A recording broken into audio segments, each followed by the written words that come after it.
Hey everyone, this is Aaron Fink from Grapple City Rewind. If you like what you hear on this episode, give us a follow, leave us a review, cut a promo on us by calling 626-657-SLAM. Anything goes. It'll go a long way in helping us to be discovered by more wrestling fans like you. All right, cue the music.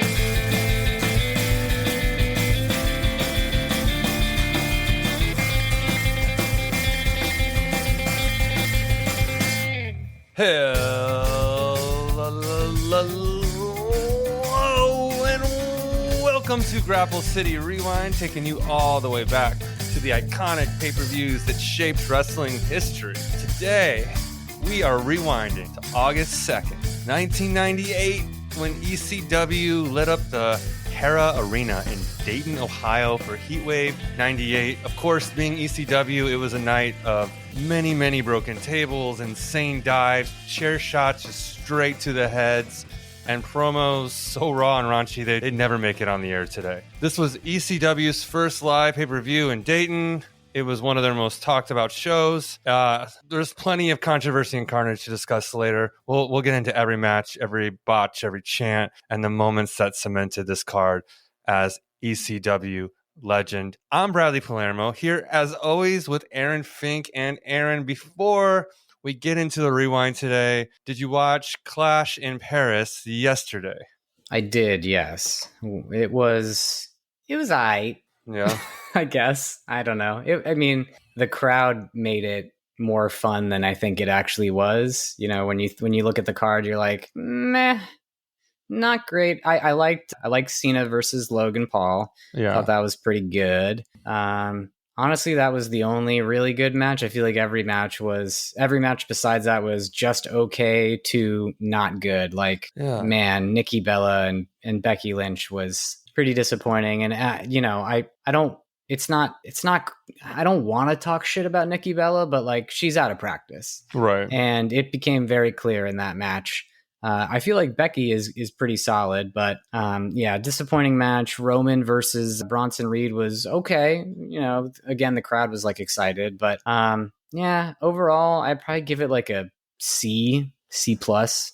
Yeah, I didn't watch the whole thing. I think that the European crowds are awful. I think that they're too loud. They're too engaged. Well, they're like they're conformist, like football types, right? Like they all say the same things at the same time. Nothing clever comes out of it. It's just kind of like they're at church just reading through the next song. And it never shuts up. So like, how can you have a pop if the whole thing is the pop, right? And that's fair. They think it's about themselves. It's like very self-absorbed. They don't let the performance sort of have moments that happen and elicit a reaction. It's just, I love football. I love football. Well, you know, there's some chants that I feel like are a little unnecessary. Like, you know, they like to do a chant every time there's a 2 count. Because one of the French commentators that I assume all of them grew up with would always say, you know, 1, 2, oh, you know, just 2 or whatever it is. And then they chant it. So, God, it's stupid. That gets annoying for sure. And I think that chant in particular ruins pops for false finishes. Right. Like there was really only one that I noticed where they didn't do that because they were so shocked by the fact that it wasn't a 3 count, and it was during the Sheamus and Rusev match. Oh, yeah. But, yeah, I don't know. I like that the crowd is interested, but I suppose there aren't a lot of ups and downs, which, you know, does take away in some respects. Yeah, you got to have some dynamics. I think with any kind of art or performance. Yeah. I did notice, I mean, I tried to get into this so long after live that I could fast forward. And I was like, one of the Bella twins with Becky Lynch, not interested, fast forward, you know. I watched the Roman Bronson thing. Also, like, this could be a match on Monday Night Raw. It's like, you know, Bronson Reed is going to lose to Roman Reigns. Yeah. And the only way you can do anything interesting is have all those, what do they call them? The Seth Riders come in and fuck with them at the end. The Vision. Well, yeah, but because of the Death Riders, they're now calling them the Seth Riders. That's kind of funny, actually. Yeah. That was okay. I mean, again, like I don't know. it was the similar. I had a similar feeling about Roman and Bronson that I did with Cena and Logan, which is like, okay, so the baby faces won. Not super surprising, but you could also make an argument, at least with the Cena and Logan match, that like Logan would have benefited from that win a lot. I mean, he Right. still, you can still say, oh, he hung with Cena in what I think was like a 25-minute match or something, which, impressive for sure. And adds some legitimacy to him. And, Michael Cole said a similar thing about Bronson Reed at the end of the Roman match, where it's like, well, he hung with Roman. He showed him that he could hang, and I'm like, yeah, but whatever. How are we supposed to care about Roman Reigns? I don't remember him doing that much to turn babyface. It's like, I don't know how we're supposed to care. This guy was so rotten to everyone, such a cheating, scummy guy, and now we're supposed to just take him as like the hero, right? Well, he's changed a little bit over the course of the SmackDowns and the Raws that have happened in the last month or two. He comes to make the save for his cousin Jay, and I think in some promos and stuff, he's even said that he made some mistakes and he lost everything because of his arrogance. So yeah, I've seen some of that. There's been a little bit. I mean, maybe there's more to go, but I don't know. It's working. People still love him. They're still cheering. And yeah, what are you gonna do? What do you think about on September 20th? They have AEW. What is it? All Out. Mm-hmm. In ESPN's inaugural WWE event, WrestlePalooza. Yeah. And I'm going to GCW Homecoming that night. There's a lot of wrestling on at one time. Yeah, they're definitely trying to do that counter programming thing, and I suspect that they'll get some people to not watch one or the other, but overall I think that stuff is a little unnecessary. I mean, most people are going to make their choice, and the fact that there is one playing at the same time as another one probably won't impact too many people's choices. Like, I feel like people are, I mean, I'm just going to watch them both at different times. Yeah. To me, it's just a little obnoxious that you won't give me chance to breathe, watch the other one the next day, know, but you're hoping that you're going to distract me and I'm never going to go back to the other one. It's possible, I guess. I suppose. Yeah. I guess, again, I've said it before. I understand like it's a business move, but it doesn't really, as a fan, it just kind of makes me roll my eyes and be like, okay, well, I'm obviously not going to watch them both at the same time, but I'll still watch both of them. It's just which one am I going to watch live? And even then, does that really make all that much of a difference? We can watch them immediately after. Yeah, the one that I watch, well, I guess I won't see either live because I'll be at GCW, which has, their cards are pretty good lately. It's like Shotzi is on the bill and Matt Cardona, and I don't know. They have like a lot of people that with pretty big names now, but they won't be competing with AEW and WWE that night, of course, by any measurable account. But no, I'll probably end up watching both of the major shows the next day with a fast forward, heavy fast forward hand, because I probably, there's probably going to be something with the Street Profits. I never watched that. I'm like, it's just a lot of stuff to skip. But I feel like AEW kind of delivers on the pay-per-views most of the time. So generally speaking, they do. Yeah.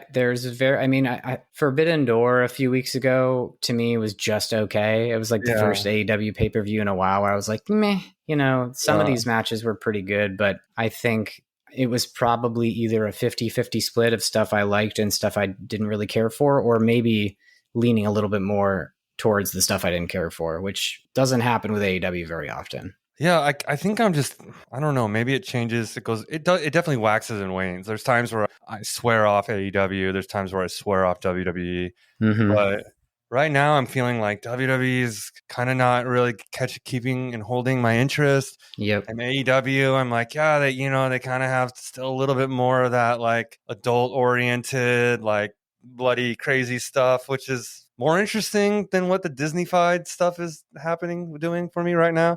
Yeah, I feel like, when WWE has good stories to tell, then to me it's very compelling. I feel like right now there's maybe one or two that are really compelling, and then the rest are just slightly compelling. Yeah, they don't have me hooked on any particular story right now. And I don't know. It's like I had a thing where I just wanted to see Punk get the world title. And like kind of that box is checked. Kind of doesn't, you know what I mean? Like I'm not really waiting for anyone else right now. Yeah. Some of my friends just want to see Randy get a title one more time.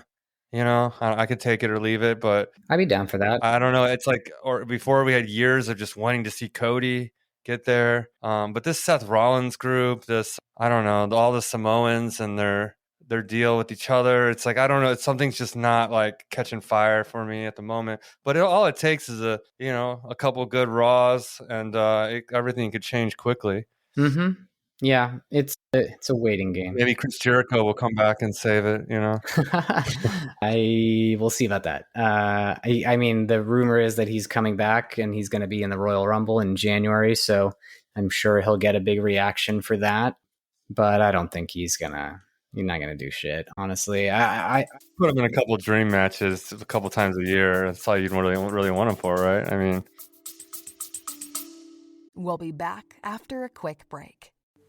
And this episode has been brought to you by Weber for Law, your tag team partner when life body slams you out of nowhere. If you've been injured in an accident, motorcycle, car, dog bite, slip and fall, or even if you've been hit in the head with a flying steel chair, these are the guys to call. They've got knockout reviews on Google, a killer track record, and they always fight for the win. I can testify to that personally. Weber for Law took care of me, and they will take care of you too. Don't wait. Visit weberforlaw.com. That's WEBER, the number 4, law.com. Or call 818-502-9200. That's 818-502-9200. Weber for Law, your tag team partner when life body slams you out of nowhere.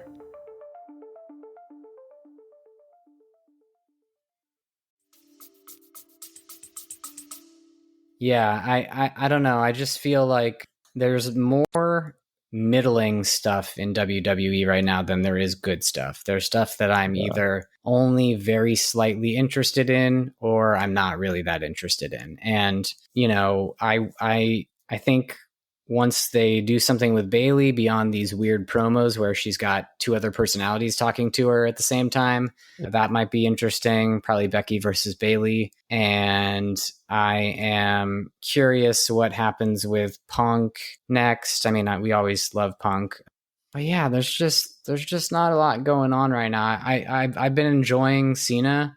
The last 2 Cena matches I felt like have been pretty good for a guy who's 48 years old. Yeah.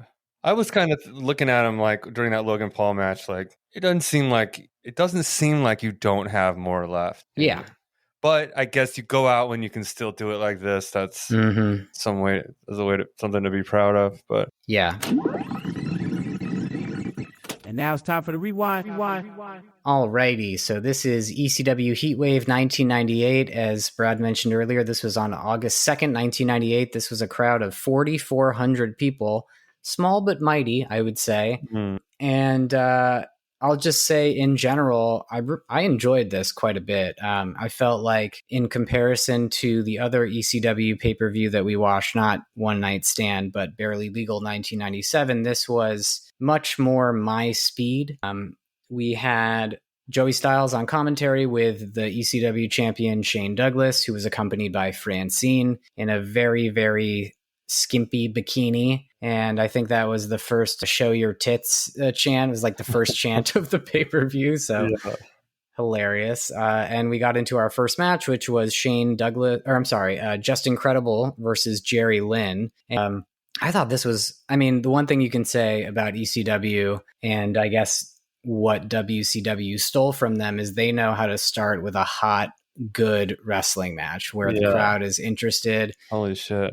I was very excited for this one. I have not seen a Jerry Lynn match, but obviously I've heard of him and I know that he is now a producer / agent in AEW. This, like I said, this was much more of the style of wrestling that I like, where, it really felt like an AEW match. Lots of high flying and not a lot of downtime in between, but everything sort of made sense. It was the end of a rivalry, and this was, billed by Joey Styles as being for the bragging rights. The winner of this is the winner of the rivalry. So yeah, I really loved it. I thought it was super fun. Did you like this one? Yeah, dude, this match was awesome. I was pretty impressed right off the bat because the last ECW pay-per-view, I think that had taken place a couple years prior to this, didn't have quite the quality. I'm not saying it was like super high-fi by today's standards, but I could see what was going on. They have a ramp built that it looks like kind of a Jerry Springer set with like the brick walls, but it's like someone's broken through the brick walls. And yeah, I don't know, you just had like enough shine to it that I could enjoy it, not just try to like squint my eyes and figure out what the hell was happening. And Just Incredible and Jerry Lynn were fucking amazing in there. Both guys are crisp and fast moving and high flying and doing completely dangerous looking insane shit on the unpadded cement floor, which ECW never had the pads out. It seems, I'm still not sure on the rules on ECW because it's like you can be disqualified for not breaking in 5 seconds on the ropes, but you can totally just bring a chair and hit each other or distract someone. Yeah. Like it's like foreign objects are not DQs, but it seems like they still have like rules. So, but yeah, this one had stairs. There was this big spot where there's, I don't know what you call that, a Frankensteiner, I guess, like off the ring into a chair outside of the ring. Jerry Lynn to Just Incredible. Like it was just outside interference galore. Chastity gets tombstoned. It was wild. I mean, they came out fucking hot for those first 15 minutes. Yeah, we saw Nicole Bass, who I think we had seen in a WWF pay-per-view, that very big, strong looking gal. And is that who that is? Yeah, that was her. They were calling her something else here, right? Or just not her real name? No, I think they did call her Nicole Bass. Okay. And I mean, Joey Styles on commentary was like alluding to the fact that she might have been a man, which was yeah, they would say, "Oh, she just got kicked in the balls. Like that's gotta injure. That's gotta hurt." And he like wasn't like laughing. No, he was degrading her for that, which wasn't the best. But yeah, this was a super solid match. Just Incredible got the win. The heel won, or I don't really know who the heel was. It was kind of hard to tell. They were cheering for everybody, but it was a pile driver from the middle rope, right? Yeah.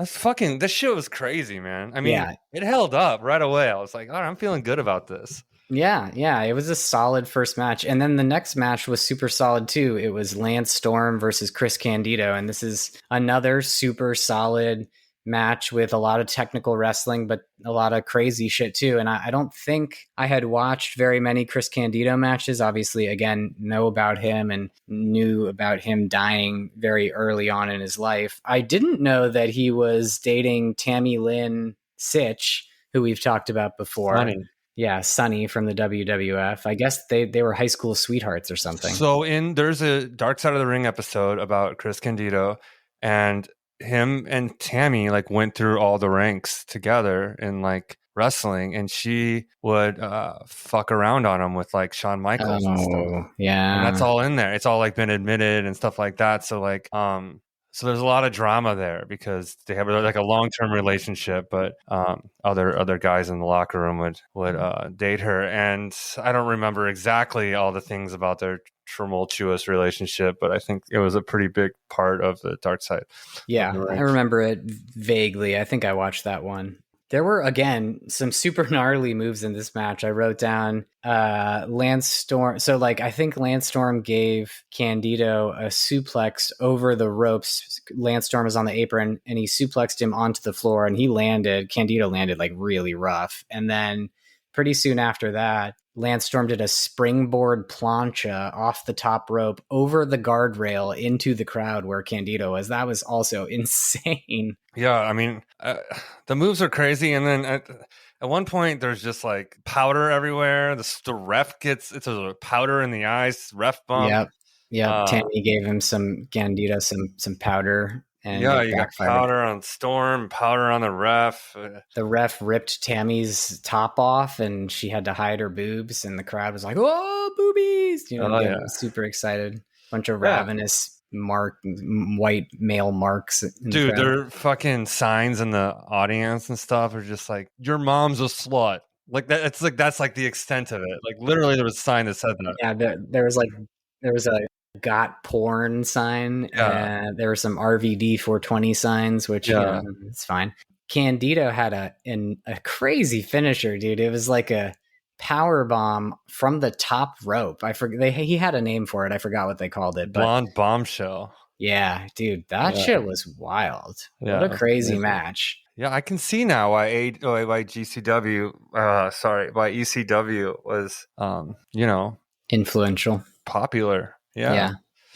This to me is like ECW as I feel like people talk about it. I know that Barely Legal has a lot of like sentimental value to people because it was the first pay-per-view, and it had a lot of culminations of storylines that unfortunately we were not privy to because we don't watch the TV shows, we just watch the pay-per-views. But this one, it felt like everything was pretty self-contained. I mean, in reality, all of these matches had tons of build-up over the weeks and months leading up to it, but somehow it still felt like everything that we saw made sense, and like you didn't really need to know all of that stuff. I'm sure that extra stuff might have made it more interesting, but I still enjoyed these first two matches quite a bit. Let me get to a promo. Yeah, well, New Jack was out hyping up the crowd earlier in the day, and then the Dudley Boys showed up in a Cadillac and started beating up New Jack, and then Jack Victory came out because I guess New Jack and Jack Victory had been having a feud. They were supposed to have a weapons match, like you said,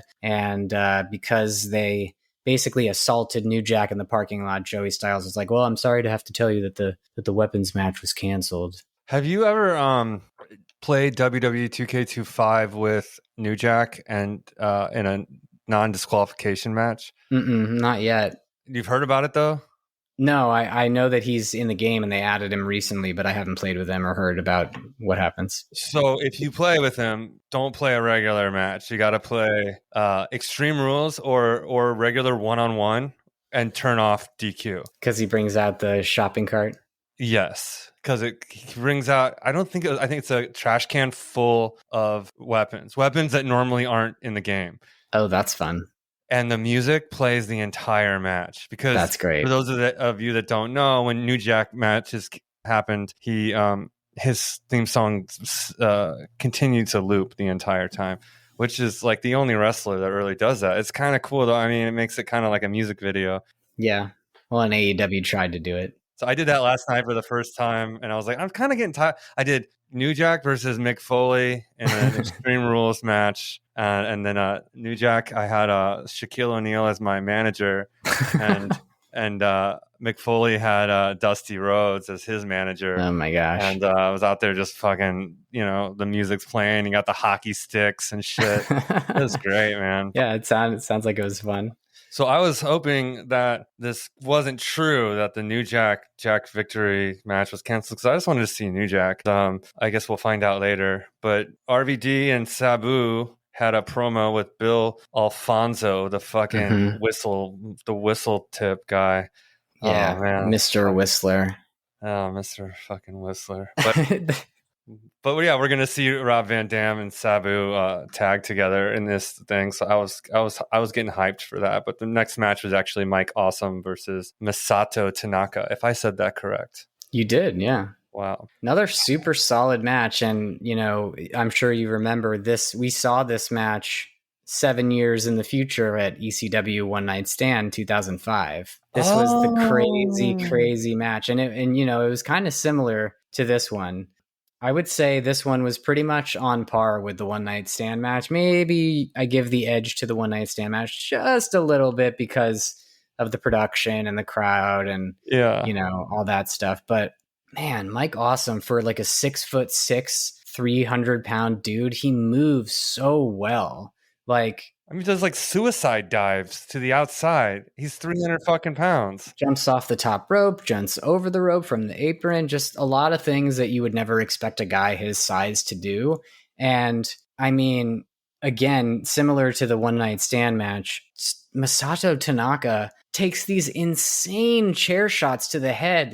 The chair bent so much. I was like, my God, that's like a guaranteed concussion right there. At one point, they were sword fighting with the chairs, so it's just like almost like Star Wars style. You guys are getting crazy with those chairs, but I was a little disappointed when this match started because for some reason I thought I was going to see Mike Awesome versus Tatanka, and instead I got Tanaka. I was like, fucking Tatanka went to ECW. Like that is hilarious. Yeah, that would have been real funny. I couldn't see it fit. Well, nope. There's a reason why you couldn't see it fit, because it would never have happened. I think one of the craziest bumps of the whole thing was Tanaka had Mike Awesome over his shoulder. He threw him over the top rope, and Awesome landed on a table, but like almost very nearly landed on his head. Like he had to. I saw him tucking his chin right at the end, but wow, that was a scary one, and something they replicated in One Night Stand, but the other way around. Yes, that was a crazy move. I would say he kind of like power bombed Awesome over the rope through the table onto the concrete, right? Yeah, and that got a real like holy shit. But I don't know, man. There can't be much room for error with shit like that. Like it's just like I guess I don't know if people understand. I think it's obvious that if you threw him directly to the cement from the ring, you'd break body parts. So the chair, the table is there to break the fall, not there to like make it hurt more or whatever. Right. Yeah, but so you got to make sure you hit that fucking table. And they did. Yeah, he did. Barely, though. There was a Taz promo after this. Did we already say? Yeah. Did we already talk about the finish on that one? The finish? No. Tanaka got the win, I believe. What did he do? I think he hit him with like a tornado DDT on some chairs for the win. Yeah. So it was a nice little 12 minutes. So far, this thing has got all the steam and it doesn't really it's not really slowing down. Taz gets on there and does a promo. It's funny because I just think of Taz as this older man who does a commentary on AEW, and when I hear him being like some young fucking Brooklyn guy, I'm a hard ass. Like in my mind, I'm like, dude, you're just the dork behind the commentary thing. Like you're not that tough. But it's because I'm seeing it backwards. I kind of know Taz more from modern times. So yeah, he has the Fuck the World Championship, which is a self-declared belt that he made for himself. In the last few months, I think. 1998. Right? Yeah. In Queens, he unveiled it, and it was because this other dude who's the championship. What's his name? Shane Douglas. Shane Douglas is the champion, but is injured and can't fight him. So he said, well, if you can't fight me and I'm the number one contender, then fuck you. I'm the real champion.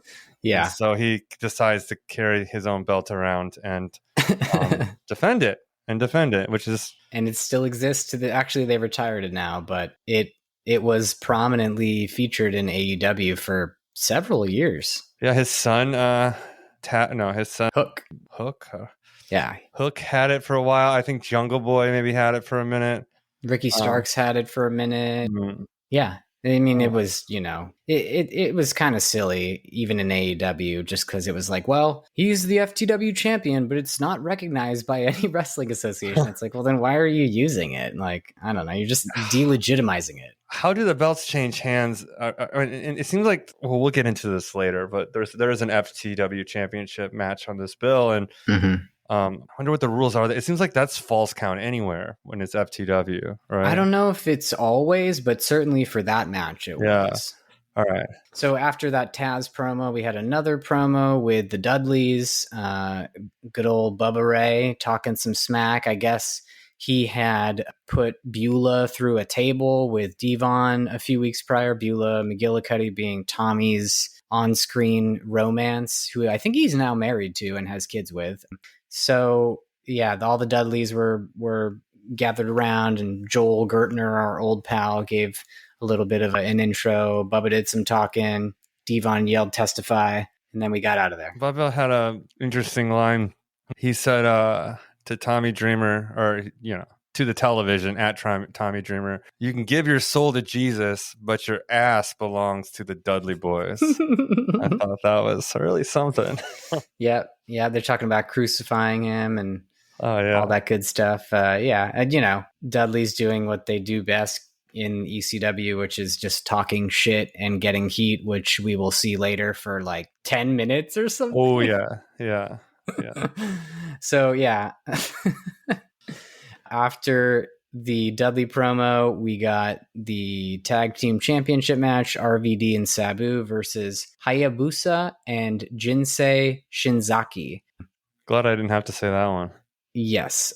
My God, I wanted to punch Bill Alfonso in the fucking face every time something happens in the ring. He's blowing that stupid goddamn whistle. I mean, like, it's bro, way beyond annoying. It's just constantly, every time there's anything, it's the whistle. You can hear it way up in the mix. So obnoxious. I think Joey Styles said that Bill Alfonso chokes on that whistle or swallows the whistle, something to that effect. Yeah, I wish. I fucking turned it down. I watched this thing on mute. It was so annoying. I couldn't. I did it for like 2 minutes, and I realized it wasn't going to stop. And it was a great fucking match. But I had to watch it on mute. I was so pissed. Yeah, lots of high-flying stuff. I think it was Shinzaki had some really cool, like his entire body was covered with vertical text, Japanese like character, letters, like they were tattoos. I did some Googling and realized that they weren't actual tattoos, which was a little disappointing, but they looked really good. Like they were immaculately drawn. I had no idea they weren't tattoos. It was like henna or something, like stays on for a period.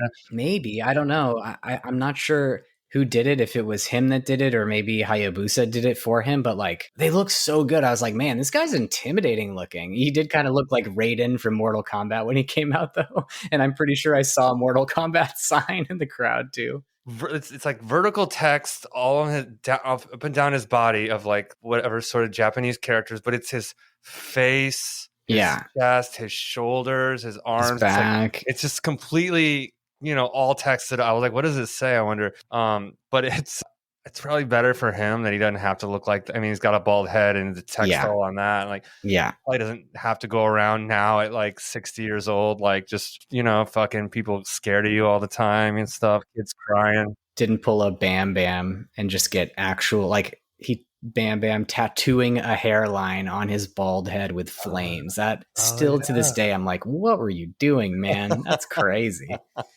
I guess he was a bounty hunter in real life or something before. It kind of tracks. Okay. Anyway, so the RVD and Sabu tag match. It was fun. It was high flying. I didn't watch it on mute, so even though I had to listen to the annoying whistle, I did get to hear the crowd, and the crowd was into it. There was, I guess, a story going on, which we didn't have the benefit of knowing about, where RVD and Sabu are kind of at odds with each other. I mean, Sabu is supposed to be a crazy person anyway, but like RVD in that promo was being kind of snooty and seeming like he was better than Sabu. And so there's a little bit of disagreement. Yeah, he's kind of hogging the spotlight. Yeah, they're calling him Mr. Monday Night. I guess I don't know when RVD makes the jump to WWF, but I feel like it's pretty soon, maybe next, like the beginning of 1999 or so. ECW and WWF at this point had a working relationship, and RVD was... That we didn't know about, or did we? Well, yeah, but I mean, RVD was showing up on Monday Night Raw. Oh, okay. And had several times. So okay, so that's why they were calling it Mr. Monday Night. That's interesting. I looked it up and found that. Yeah. Gotcha. Yeah. So lots of crazy stuff, lots of tables and chairs. I liked the finish of the match. Both of the Japanese guys were lying on opposite ends of a single table, and Sabu and Van Dam were on opposite corners of the ring, and they both hit them with like leg drops. It was a fun match. I wasn't surprised by the ending. I guess this was the first one where I didn't really know who was going, or where I did know who was going to win, because the previous three I was like, who could be anybody, Yeah, those stereo flying leg drops that RVD and Sabu did were, I don't know, that was so awesome. They look good. Yeah, those guys are great. And as far as just like crazy shit, jumping off the fucking ropes in insane ways and like doing things in stereo and in and out of the crowd, and like, I mean, there wasn't any tagging happening, but no. As far as that kind of match, like this was This was fucking incredible. I mean, I think Sabu, I mean, I've seen him now only like a handful of times. It wasn't like I was watching this promotion at this time very much. Yeah. But this is like the craziest I've seen him. Like I've seen him do some wild shit, but this was like they were like not slowing down for anything. These guys were all four of them were just fucking incredible in this match. I don't know. I don't think I could oversell it. It was really good. Hayabusa and Shinzaki were both really good. I'm surprised that I guess Shinzaki, I think was he in WCW or was it Hayabusa? One of the two of them, I think, was in WWF for a little while. I can't remember who, but yeah, they were both really good. They were both a part of Michinoku Pro Wrestling, our old pal Taka Michinoku. Yeah, I'm starting to understand more about these 90s Japanese guys. Yeah, I've been reading a book that I found on Amazon or on Kindle Unlimited that is all about kayfabe and sort of like the history of wrestling. It's not like the greatest book ever. It's, probably written by a guy who's not a well-known author, but it was pretty exhaustive in terms of like taking you from the beginning of wrestling in the late 1800s all the way to now. And they spent probably like 100 to 150 pages just on Japan. So I learned a lot more. It was really interesting how many promotions there were and how a lot of them just like fizzled out after a year or two because some of them had deals with the TV networks and others didn't. And then there was this weird thing where like, I think it was Inoki and Baba, I'm sure you know both of those guys. Uh-huh. They both had deals with TV networks, like for them specifically. So for their matches, they were like only going to be on this channel or that channel. And around this time in the 90s, there were a lot of interesting promotions that popped up. A lot of them were trying to be, more shoot style or like incorporating MMA elements. I'm pretty sure that Masato Tanaka and Mike Awesome both had wrestled in one of them as well. Frontier Martial Arts Wrestling is where Masato Tanaka is best known from. FMW. I definitely read about that in the book. And another like short-lived thing where they hit each other pretty hard. They did a lot of what we now consider to be more of like the Kurt Angle style of wrestling, where it sort of fuses real amateur wrestling with pro wrestling. So yeah, this was a great match. It's definitely, the more I see Japanese guys from the 90s make appearances in the American stuff, the more I want to try to find some stuff that we could watch there as well, because I think it would be interesting. Obviously, not all of it's going to be that good, but I'm sure there's a lot of cool stuff to see. We could watch that Clash in Korea or whatever sometime too. That'd be kind of cool. Oh, the North Korea thing? Yeah. Where they had like 400,000 people or something ridiculous. I think that exists somewhere online. It's got to be somewhere, yeah, because it was WCW before. It's like, I think Bischoff helped do it, so it must have been early 90s WCW. I don't know. So then we had FTW Championship, where Taz was defending against Bam Bam Bigelow in a Falls Count Anywhere. I guess this was specifically labeled Falls Count Anywhere, right? Yeah. They take their brawl into the crowd instantly. This thing is just fucking all through the goddamn stadium. Yeah, just right away. A wild one. Kind of like a real fucking blood feud they got going on. It felt like. I mean, I don't know the backstory, but so they showed you in the lead up. They actually did a nice little package that was narrated by Paul Heyman. We saw the very famous moment where I think at the pay-per-view, like 3 or 4 months prior, they had a match and Taz had Bam Bam in his submission and Bam Bam like dropped him on the canvas, but there was a hole in the canvas and they fell through and then I think he pinned him. Two big old dudes falling through the canvas. Yeah. Through the ring. I feel like I don't remember where I saw it. Maybe I think there was a dark side about Bam Bam recently, wasn't there? There was. Yeah. And I think they talked about it there and how like they were really nervous because they only made the hole so small, and they were like, "What if they fucking hit their heads or something?" But it was perfect, and they did something similar here after all of this crazy fighting in the crowd, and finally getting back in the ring, and like hitting each other real hard. They started fighting on the stage, and I think Bam Bam was going to try to press slam Taz like into the crowd, and Taz reversed it for a DDT, and they went through the ramp. Yeah, that was pretty cool. Yeah, I was like, at this point in ECW, you have to wonder like what kind of contractors you're working with. If these wrestlers are gonna go through your fucking ring, now they're going through your ramp. It's like, in kayfabe land, you're like, dude, you guys got to get some more. You guys make some sturdier stuff. Get these Mickey Mouse guys off the job, in kayfabe land, yeah, that's true. But in real life, you're like, hey, that's actually like pretty cool that they were able to make adjustments to it on the fly so that it was ready for that move and that everybody was safe. Like, yeah, it's a pretty cool spot, and it makes sense because it's two huge motherfuckers, and then when all that force comes down, they fly through things. I guess the night that Bam Bam went through the ring, I haven't seen this, but it was called ECW Living Dangerously 98. So we can watch that sometime too. But it's not a long match. You get the big spot, right? And then Tags locks in the Taz mission, and Bam Bam taps. And I mean, at least I think he did. Joey Styles or somebody at the commentary was saying Shane Douglas was yelling. Yeah, he's reaching for the ropes. Right. I think he tapped. Yeah, I think he tapped too. I mean, it was a little vague. Yeah, Shane Douglas and Bam Bam were in a group. I think they were called the Triple Threat, and I don't remember who the third member was of the Triple Threat, but that's why he was like, no, he didn't tap out. He was reaching for the ropes. Then we had Street Fight. Yeah, it was the main event. The Dudley Boys, Bubba Ray, Devon, and Big Dick Dudley, with Joel Gertner, Sign Guy Dudley, and someone named Jeff Jones. I don't know who the hell that guy is. Yeah. The heroes of ECW, Tommy Dreamer, the Sandman, and Spike Dudley. But before the match, as we mentioned previously, the Dudleys came out, and Bubba just talked a bunch of shit for like 10 minutes. A long time. And, handed the mic along to other people. And who was that slimy, weird, like perverted guy who's like, we're going to make your panties wet. He's going on and on about all this nasty shit. I'm the sexiest man. I don't remember. Maybe it was the Dudleys had like a spokesperson, and it was it Joel Gertner? Let me look up the show.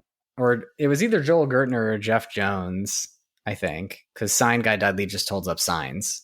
Yes, Joel Gertner. Yeah, he was saying all kinds of weird shit. It was just like, I mean, after Bubba Ray Dudley carries on for 10 minutes, Joel Gertner gets the mic for like another 8 minutes. And I mean, I don't even know what he's trying to say, but it's all just gross. Everything he says is like, anyway. I guess it wouldn't be ECW without Joel Gertner. He was at Barely Legal, giving them some kind of intro in the first match. He was at One Night Stand in a cervical collar, and he was begging Eric Bischoff for a job, if you remember, and they were like all the WWE wrestlers were laughing at him. Yeah, he said, well, Dayton, Ohio, amazing where people live these days. I'm the man your mother's warned you about. Make your panties moist. Hotter than a Heatwave and harder than Chinese algebra. And I always leave them sore, yet they keep coming back for more. Oh my God. He's the M word. Yeah, he called Badula McGillicuddy the trashiest prostitute. What is it? Yeah. Beulah McGillicuddy, the trashiest prostitute in wrestling.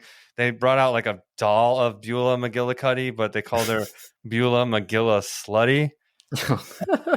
Yeah, so it's crazy, crazy raunch, Yep, and just all meant to rile up the crowd and get some heel heat, which I assume that they did successfully. I mean, there not a lot of people really got crazy. I mean, the Dudleys got heat for sure, but I kind of feel like it was like shut up kind of heat, not like I hate you, I want to see you get beaten heat. Yeah, I think the ECW fans fucking love the Dudley Boys, and yeah, they're in on it. On the other side, riddle me this: is Spike Dudley? Shouldn't he be on the Dudley side?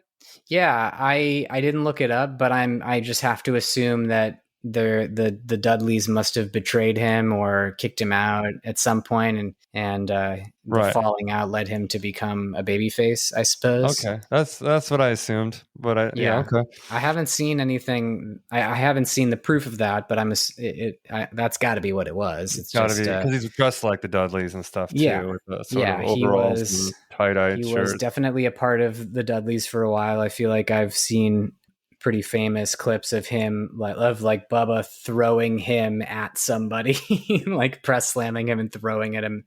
And this match, probably my least favorite, but it sort of fits ECW. It's like the car crash, all the weapons, everyone's fighting at the same time, lots of blood and violence, ladders, tables, chairs. Blood before it even starts, beer before it even starts. Yeah. Was that music piped in? Was it supposed to be Enter Sandman? Yeah, all the music was piped in except for a few things. Okay. As usual, ruining a piece of history because they don't want to pay for music rights, which, I guess I understand. They weren't paying for the rights to the music when they used it originally, so. Yeah. Sandman gives me like a weird vibe, and I think I figured out what it is. Like in the 90s, late 90s, around this time, I used to work at Denny's, and he kind of reminds me of like a drunken like Denny's manager after hours. Like you go out with your kind of old, kind of creepier managers, like he's like 30 or whatever, and you're like 18, and he gets out of control, and you're like, why is this guy still working at Denny's? White t-shirt tucked into his like Denny's pants that he never changed after work and stuff. But then he's like out slamming beers on his head and bleeding everywhere, but he didn't really. He's got the big gut. He doesn't he's got little arms. He doesn't feel like a wrestler. Yeah, I think that was kind of the point, is that he was a beer swilling, cigarette smoking Denny's manager. He was one of the fans, But he did a flip, and I was like, okay, that's more than I thought you could do. He off the top rope, he did do like a flip. What do you call that? Like a Frankensteiner or a Hurricane Rana off the top? To Bubba, right? But he did a move. Everything else was just punch or be punched. But I was like, all right, that's more than I could do. For a minute there, I thought it was just any old drunk could pull it off. But yeah, I was like, all right. I'll probably get crucified online for saying this. I just don't see the appeal. I'm clearly, it's because I was not watching. I was not a fan at the time. He's just a terrible wrestler in the ring. Like, who's a terrible wrestler? Sandman. Okay. He's I need terrible. that for the clip, Yeah.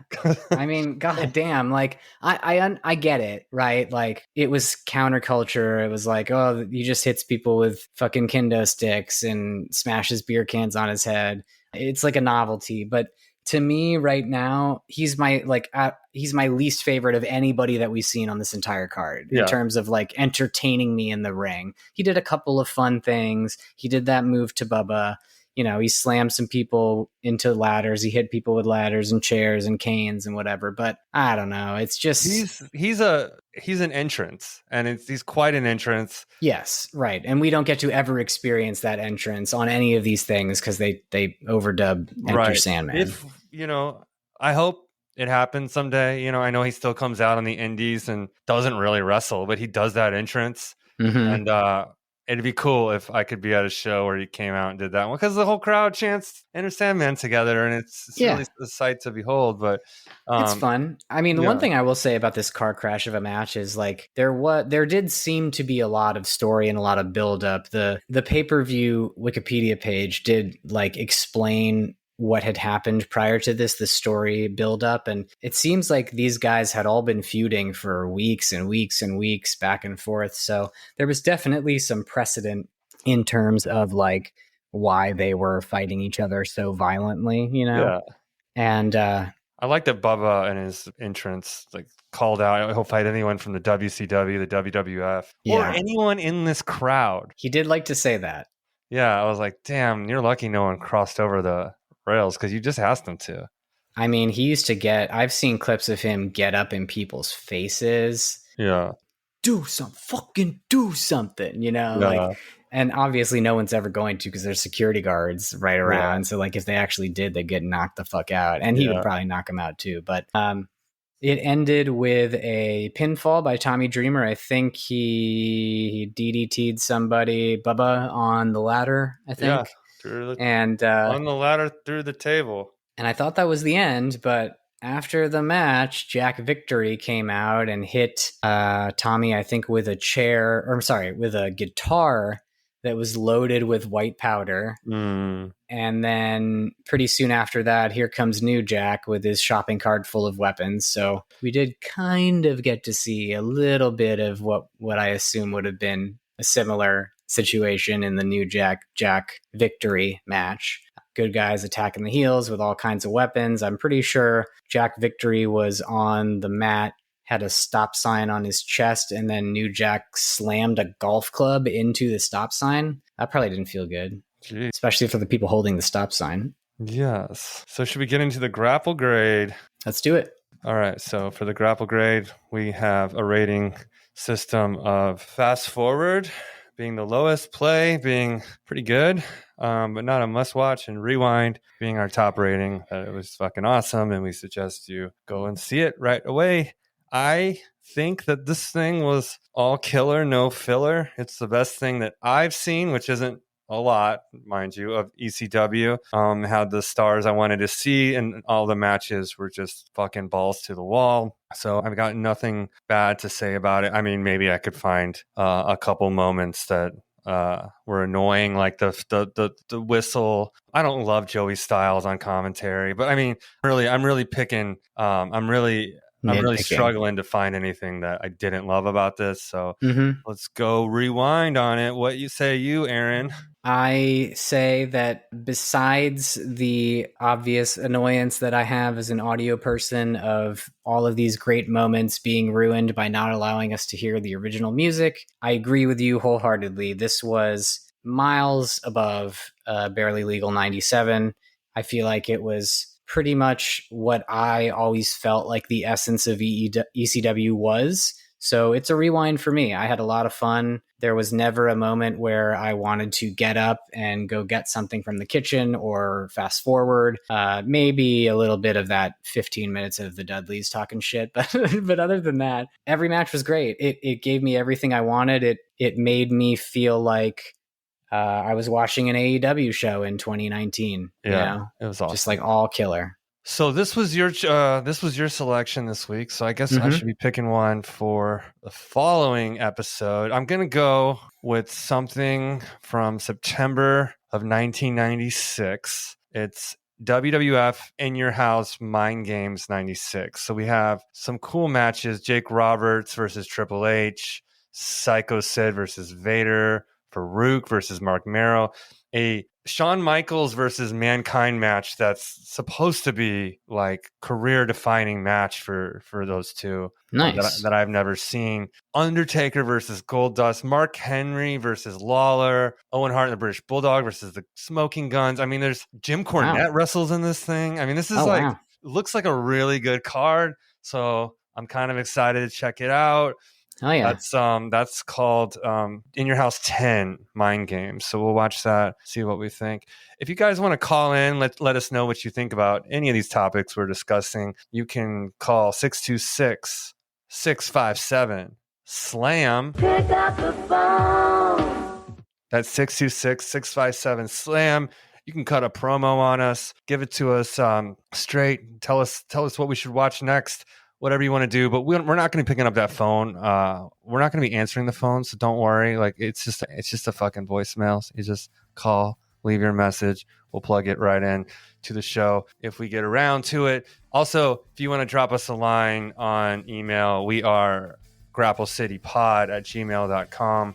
You can also find us at Grapple City Pod on X or TikTok, but we're mostly on Instagram more than anything else. That's it for this week. We will see you again soon. I do have someone cut a promo on us here that I'm gonna just let play out at the end. It was kind of mean, so I don't really want to hear it again. I'm just gonna play it and then I'm gonna walk out, But, yeah, thank you guys so much. Thanks, Aaron. It's always a blast talking and watching wrestling. We'll catch you guys next time. Oh, yeah! Grapple City Rewind, This is the Mad Dog Meteor talking to you from parts unknown and outer space. Aaron Fink, Bradley Palermo. You pencil-neck podcasters sit there flapping your gums about pay-per-views and legends week after week. And Mad Dog here is getting a little tired of you two. A little fatigued, so to speak. But when the meteor comes crashing down, it don't rewind nothing. It destroys everything. Aaron, buddy, do you think you're the brains of the operation? I'll pile drive those brains straight through the pavement. And Brad, my man, you Midwest troubadour crying about commentary and booking, I'm gonna write my own song on your spine. Chords of pain in the key of hurt. So shine up that VCR, boys. Because next time you press play, you'll hear the thunder of Mad Dog Meteor, and your precious Grapple City will be nothing but space dust. Dig it! All right.